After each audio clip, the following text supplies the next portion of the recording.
Kali ini kita akan membahas mengenai HNP atau hernia nucleus pulposus atau yang sering disebut dengan penyakit saraf kejepit.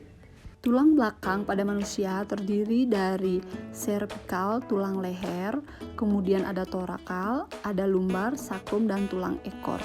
Struktur tulang belakang seperti diskus dan saraf berada di sela-sela antar tulang.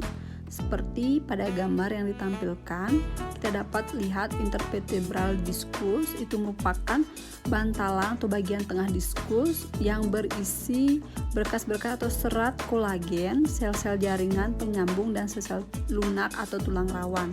Nah, seperti yang kita ketahui, HNP merupakan penyakit di mana bantalan lunak di antara ruas-ruas tulang belakang mengalami tekanan dan pecah, sehingga terjadi penyempitan dan terjepitnya urat-urat saraf yang melalui tulang belakang kita. Penyakit herniated atau HNP atau sering disebut dengan saraf terjepit ini dapat dibedakan berdasarkan 4 grade di mana saat melakukan pemeriksaan dan keluhan yang dialami oleh pasien. Grade 1 itu biasanya hanya terjadi penonjolan ke satu arah dalam keadaan tanpa kerusakan anulusnya atau pinggiran dari jaringan lunak tersebut. Kemudian kalau grade 2 biasanya pasien itu sudah mengalami perpindahan tetapi masih dalam lingkaran anulusnya, jadi anulusnya lingkaran luar itu belum rusak.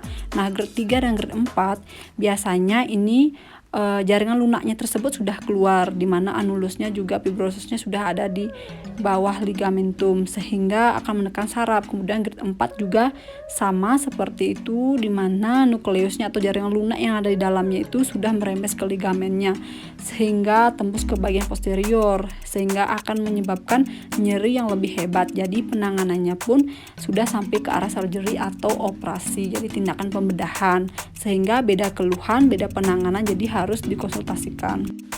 Nah, sekarang kita bahas mengenai faktor risiko penyebab dari saraf terjepit. Angkat-angkut yang salah merupakan salah satu faktor pemicu dari saraf terjepit. Selain itu ada obesitas kegemukan, kemudian posisi duduk yang buruk. Selain itu juga kurangnya berolahraga serta cedera yang terjadi juga hal yang terpenting.